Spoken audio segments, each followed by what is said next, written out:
सियावर रामचंद्र की जय, पवन पुत्र हनुमान की जय, गोस्वामी तुलसीदास जी की जय, सनातन धर्म की जय। धर्म दर्पण के सभी श्रोताओं को मेरा प्रणाम। और अब प्रभु श्री राम वन को निकल गए हैं। हम अयोध्या कांड का मूल पाठ आपके सामने लेकर आ रहे हैं। गोस्वामी तुलसीदास जी ने कहा है कि जो लोग इस कलयुग में इसको पढ़ नहीं पाते हैं, अगर वो इसके मूल पाठ का श्रवण भी करते हैं तो इसका फल उसी तरह से है जैसे पढ़ने मात्र से फल मिलता है। संपूर्ण मूल पाठ हम आप लोगों के लिए धर्म दर्पण के माध्यम से लेकर आ रहे हैं। चलिए आज का पाठ हम शुरू करते हैं। पाई रजाय सुनाई सिरु रथु अति बेगी बनाई, गयऊं जहां बाहेर नगर सिय सहित दोऊ भाई। सुमंत्र जी राजा की आज्ञा पाकर सिर नवाकर, बहुत ही जल्दी रथ जुड़वाकर वहां गए जहां नगर के बाहर सीता जी सहित दोनों भाई थे। तब सुमंत्र नृप वचन सुनाए, करे विनती रथु राम चढ़ाए। चढ़ी रथ सिय सहित दोऊ भाई, चले हृदय अवधहि सिरुनाई। तब वहां पहुंचकर सुमंत्र ने राजा के वचन श्री रामचंद्र जी को सुनाए। विनती करके उनके रथ पर चढ़ाया। सीता सहित दोनों भाई रथ पर चढ़कर हृदय में अयोध्या को सिर नवाकर चले। चलत तो राम लखी अवधाना था, विकल लोग सब लागे साथा। कृपा सिंधु बहुविधि समझावहि, फिरहि प्रेम बस पुनि फिरि आवहि। श्री रामचंद्र जी को जाते हुए और अयोध्या को अनाथ होते हुए देखकर सब लोग व्याकुल होकर उनके साथ हो लिए। कृपा के समुद्र श्री राम जी उन्हें बहुत तरह से समझाते हैं तो अयोध्या की ओर लौट जाते हैं, परंतु प्रेमवश फिर लौट आते हैं। लागति अवध भयावनि भारी, मानहु काल राति अंधियारी। घोर जंतु समपुर नर नारी, डर पहि एक निहारी। अयोध्यापुरी बड़ी डरावनी लग रही है, मानो अंधकारमयी काली रात्रि ही हो। नगर के नर नारी भयानक जंतुओं के समान एक दूसरे को देखकर डर रहे हैं। घर मसान परिजन जनु भूता, सुत ही अमित मनहु जमदूता। बाग न बिटप बेले कुमलाही, सरित सरोवर देखि न जाही। घर शमशान, कुटुंबी, भूत प्रेत और पुत्र हितैषी और मित्र मानो यमराज के दूत हैं। बगीचों में वृक्ष और बेलें कुम्हला रही हैं। नदी और तालाब ऐसे भयानक लगते हैं कि उनकी ओर देखा भी नहीं जाता। हय गए कोट नहीं केली, मृग पर पशु चातक मोर। विक्रथाक सुत सारिका, सारथ हंस चकोर। करोड़ों घोड़े हाथी, खेलने के लिए पाले हुए हिरन, नगर के गाय बैल बकरी आदि पशु, पपीहे मोर कोयल चकवे तोते मैना सारथ हंस और चकोर। राम वियोग बिकल सब ठाड़े, जह तह मनहु चित्र लखि काढ़े। नगर सफल बनु गहबर भारी, खग मृग विपुल सकल नर नारी। श्री राम जी के वियोग में सभी व्याकुल हुए। जहां तहां सब ऐसे चुपचाप स्थिर होकर खड़े हुए हैं, मानो तस्वीरों में लिख कर बनाए हुए हैं। नगर मानो फलों से परिपूर्ण बड़ा भारी सघन वन था। नगर निवासी सब स्त्री पुरुष बहुत पशु पक्षी थे, अर्थात अवधपुरी अर्थ धर्म काम मोक्ष चारों फलों को देने वाली नगरी थी और सब स्त्री पुरुष सुखों से उन फलों को प्राप्त करते थे। विधि के कई किरातिन कीन्ही, जेहि दव दुसह दुसहु दिसि दीनी। सही न सके रघुबर बिरहागी, चले लोग सब व्याकुल भागी। विधाता ने केकई को भिल्लनी बनाया था, जिसने 10 दिशाओं में तुस्सा दावाग्नि भयानक आग लगा दी। श्री रामचंद्र जी के विरह की इस अग्नि को लोग सह न सके, सब लोग व्याकुल होकर भाग चले। सब ही विचारो की न मन माही, रख राम लखन सिय बिनु सुख नाही। जहाँ रामो तह सब समाजो, बिनु रघुबीर अवध नहीं काजो। सबने मन में विचार कर लिया कि श्री राम जी, लक्ष्मण जी और सीता जी के बिना सुख नहीं है। जहाँ श्री राम जी रहेंगे वहीं सारा समाज रहेगा। श्री रामचंद्र जी के बिना अयोध्या में हम लोगों का कुछ काम नहीं है। चले सात असमंत्र दृढ़ाई, सुर दुर्लभ सुख सदन बिहाई। राम चरण पंकज प्रिय जिनहि, विषय भोग बस कर ही तिनहि। ऐसा विचार दृढ़ करके देवताओं को भी दुर्लभ सुखों से पूर्ण घरों को छोड़कर सब श्री रामचंद्र जी के साथ चल पड़े। जिनको श्री राम जी के चरण कमल प्यारे हैं, उन्हें क्या कभी विषय भोग वश में कर सकते हैं। बालक वृद्ध बिहाय, गृह लगे लोग सब साथ। तमसानेर निवास किय, प्रथम दिवस रघुनाथ। बच्चों और बूढ़ों को घरों में छोड़कर सब लोग साथ हो लिए। पहले दिन श्री रघुनाथ जी ने तमसा नदी के तीर पर निवास किया। रघुपति प्रजा प्रेम बस देखी, सहद हृदय सुख भयउ विशेषी। करुणामयी रघुनाथ गोसाई, बेगी पाहि पीर पराई। प्रजा को प्रेम वश देख कर श्री रघुनाथ जी के दयालु हृदय में बड़ा दुख हुआ। प्रभु श्री रघुनाथ जी करुणामय हैं, पराई पीड़ा को वो तुरंत पा जाते हैं, अर्थात दूसरे का दुख देखकर वे तुरंत स्वयं दुखी हो जाते हैं। कहीं सब प्रेम मृदु वचन सुहाए, बहुविधि राम लोग समझाए। किए धर्म उपदेश घनेरे, लोग प्रेम बस फिरहि न फेरे।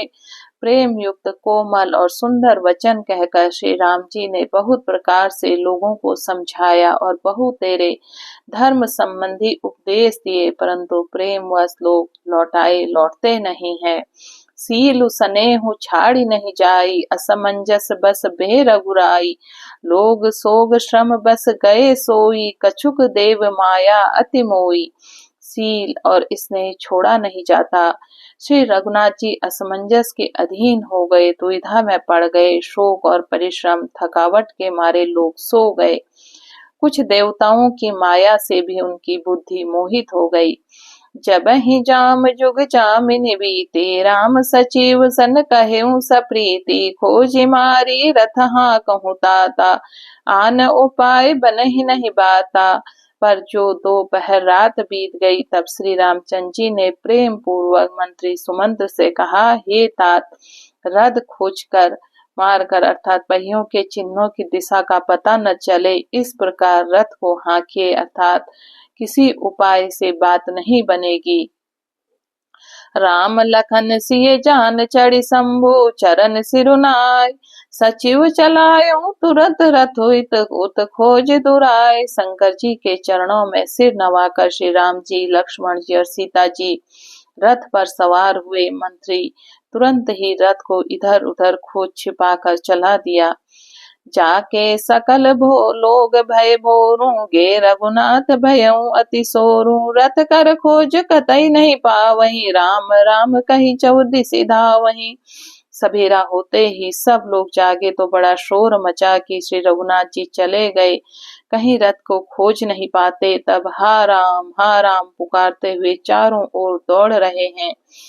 मनहु बारि निधि बूढ़ जहाजो, भयहु विकल बड़ बानिक समाजो। एक ही एक दहि उपदेशो, तजे राम हम चनि कलेसो। मानो समुद्र में जहाज डूब गया हो, जिससे व्यापारियों का समुदाय बहुत ही व्याकुल हो उठा हो। वे एक दूसरे को उपदेश देते हैं कि श्री रामचंद्र जी ने हम लोगों को कलेश होगा यह जानकर छोड़ दिया है। निंदहि आपु सराहहि मीना, धिग जीवन रघुबीर विहीना।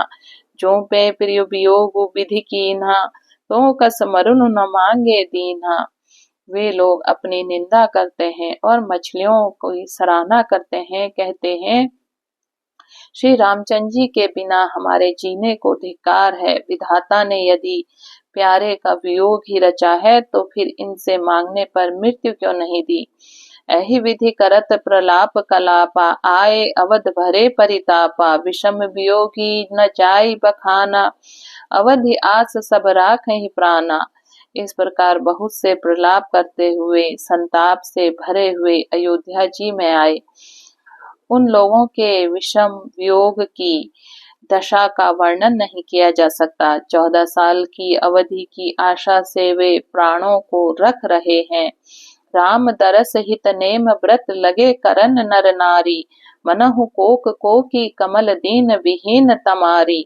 सब स्त्री पुरुष श्री रामचंद्र जी के दर्शन लिए नियम और व्रत करने लगे और ऐसे दुखी हो गए जैसे चकवा चकवी और कमल सूर्य के बिना दीन हो जाते हैं।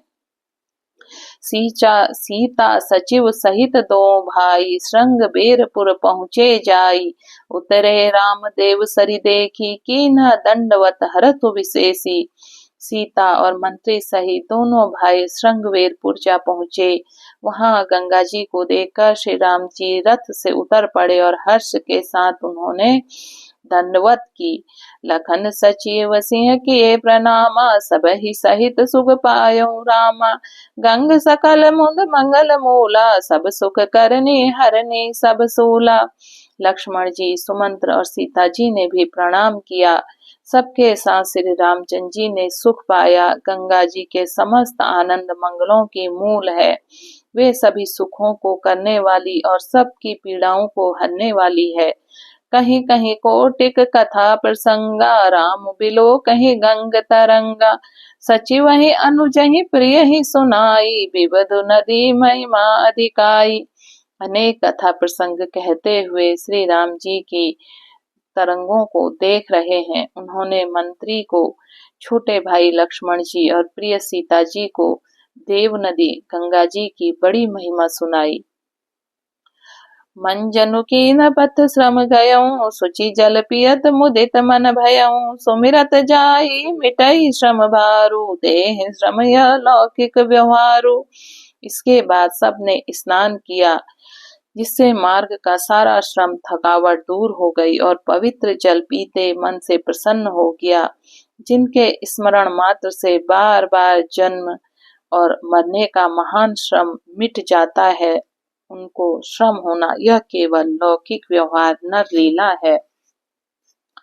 शुद्ध सचिनानंदमयी कंद भानुकुल केतु, चरित करत नर अनुहरत सुसरित सागर सेतु।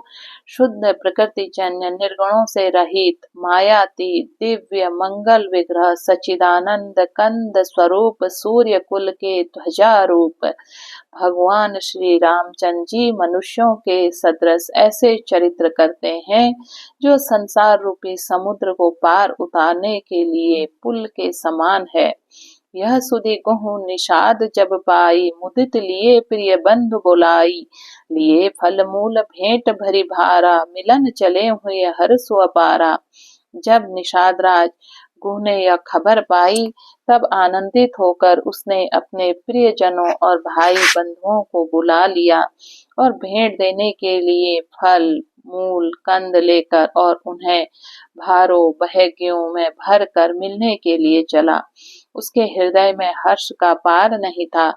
करि दंडवत भेंट धरि आगे, प्रभु बिलोकत अत अनुरागे। सहज स्नेह विवश रघुराई, पूछे कुशल निकट बैठाई। दंडवत करके भेंट सामने रखकर यह अत्यंत प्रेम से प्रभु को देखने लगा। श्री रघुनाथ जी ने स्वाभाविक स्नेह के वश में होकर उसे अपने पास बिठाकर कुशल पूछी। नाथ कुशल पद पंकज देखें, भयहु भाग भाजन जन लेखें। देव धरनी धनु धाम तुम्हारा, मैं जनु नीचु सहित परिवारा। निषाद राज ने उत्तर दिया, हे नाथ, आपके चरण कमल के दर्शन से ही कुशल हैं। आपके चरण बिंदों के दर्शन कर आज मैं भाग्यवान पुरुषों की गिनती में आ गया। हे देव, यह पृथ्वी धन घर सब आपका है, मैं तो परिवार सहित आपका नीच सेवक हूँ। कृपा करिए पुरधार ये पाऊं, तापई जनु सब लोग सिहाऊं। कहे सत्य सबु सखा सुजाना, मोहि दीन पितु आय सुजाना। अब कृपा करके पुर श्रृंगेरवरपुर में पधारिए, इस दास की प्रतिष्ठा बढ़ाइए, जिससे सब लोग मेरे भाग्य की बढ़ाई करें। श्री रामचंद्र जी ने कहा, हे सुजान सखा, तुमने जो कुछ कहा सब सत्य है, परंतु पिताजी ने मुझको और ही आज्ञा दी है। बरस चारि दस बासु बन मुनि व्रत वेसु आहारु। ग्राम बसु नहीं उचित सुनी गुहहि भयहु दुख भारू। उनके आज्ञा अनुसार मुझे 14 वर्ष तक मुनियों का व्रत और वेश धारण कर और मुनियों के योग्य आहार करते हुए वन में बसना है। गांव के भीतर निवास करना उचित नहीं। यह सुनकर गुह को बड़ा दुख हुआ। राम लखन सिय रूप निहारी कहि सप्रेम ग्राम नर नारी। ते पितु मातु कहूँ सखी कैसे चिन्ह पठए बन बालक ऐसे।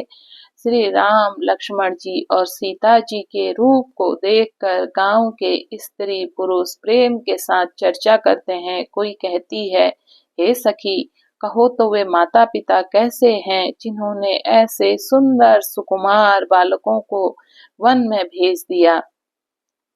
एक कहि भल भूपति की नालोयन लाओ हमें विधि देना तब निषादब उर अनुमाना तारो से सुबह मनोहर जाना। कोई कहते हैं राजा ने अच्छा ही किया, इसी बहाने हमें भी ब्रह्मा ने नेत्रों का लाभ दिया।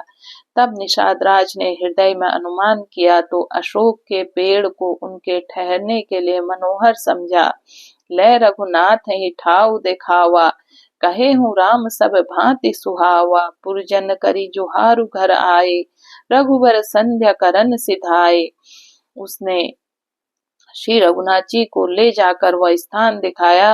श्री रामचंद्र जी ने देखकर कहा कि यह सब प्रकार से सुंदर है। पूर्ववासी लोग जोहार वंदना करके अपने अपने घर लौटे और श्री रामचंद्र जी संध्या करने पधारे। गुहु सवारी साथरी डसाई कुस किस लय मय मृदुल सुहाई। सुचि फल मूल मधुर मृदु जानी दोना भरी भरी राखे सिपानी।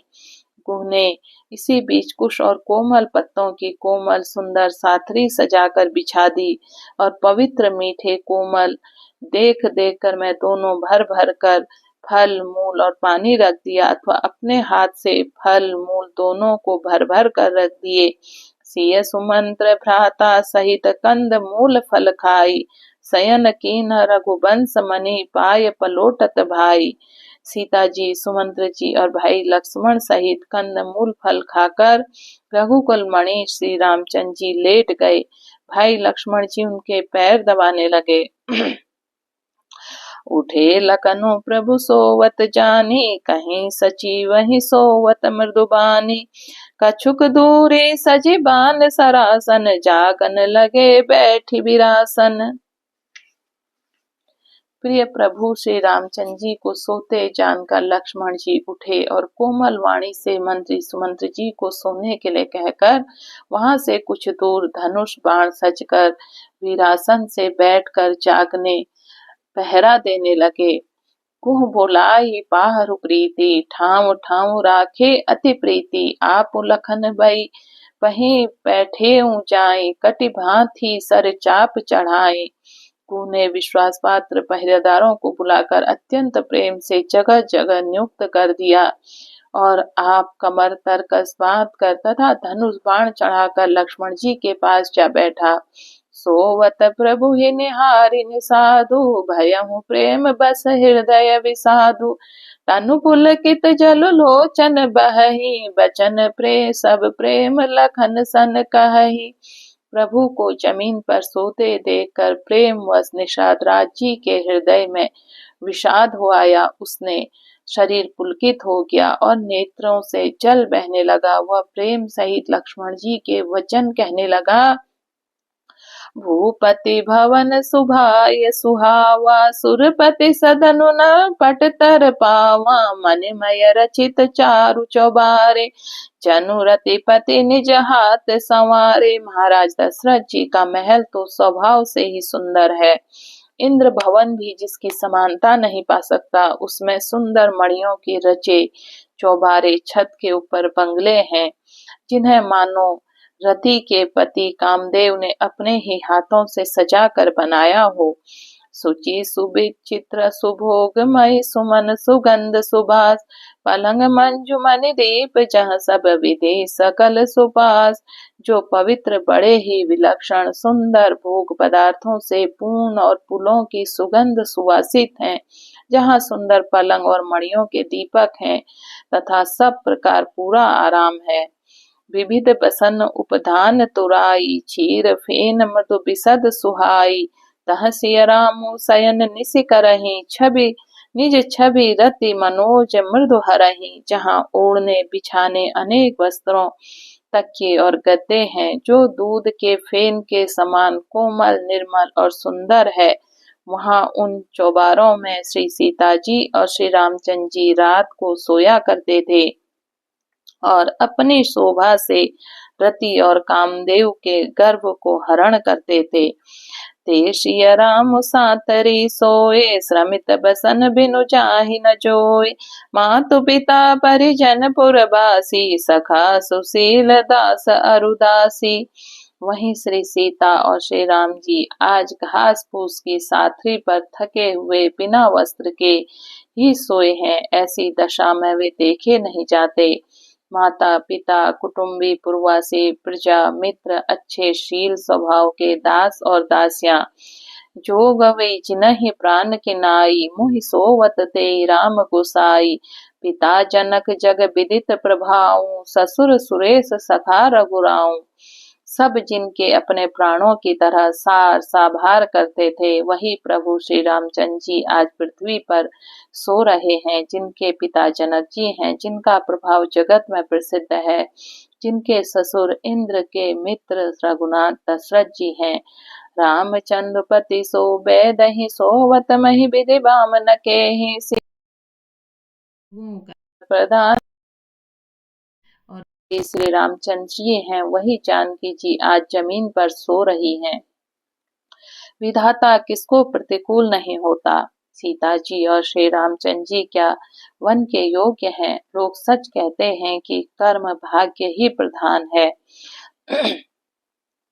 के कय नंदन मदमति, कठिन कुटिल पनु कीना। यही रघुनंदन जान के ही, सुख अवसर दुख दीना। केकई राज की लड़की नीच बुद्धि केकई ने बड़ी ही कुटिलता की, जिसने रघुनंदन श्री रामचंद्र जी और जानकी को सुख के समय दुख दिया। भई दिन कर कुल बिटप कुटारी, कुमति की न सब विश्व दुखारी। भयहु विषादु निषादहि भारी, राम शिर मही शयन निहारी। वह सूर्य कुल रूपी वृक्ष के लिए कुल्हाड़ी हो गई। उस कुबुद्धि ने संपूर्ण विश्व को दुखी कर दिया। श्री राम जी को सीता जी को जमीन पर सोते हुए देखकर निषाद को बड़ा दुख हुआ। बोले लखन मधुर मृदुबानी, ज्ञान विराग भगति रस सानी। कहूँ न को सुख दुख कर दाता, निज कृत करम भोगु सब भ्राता। तब लक्ष्मण जी ज्ञान वैराग्य और भक्ति के रस से सनी हुई मीठी और कोमल वाणी बोले, हे भाई, कोई किसी को सुख दुख देने वाला नहीं है, सब अपने किए हुए कर्मों का फल भोगते हैं। जोग वियोग भोग बल मंदा, हित अनहित मध्यम भ्रम फंदा।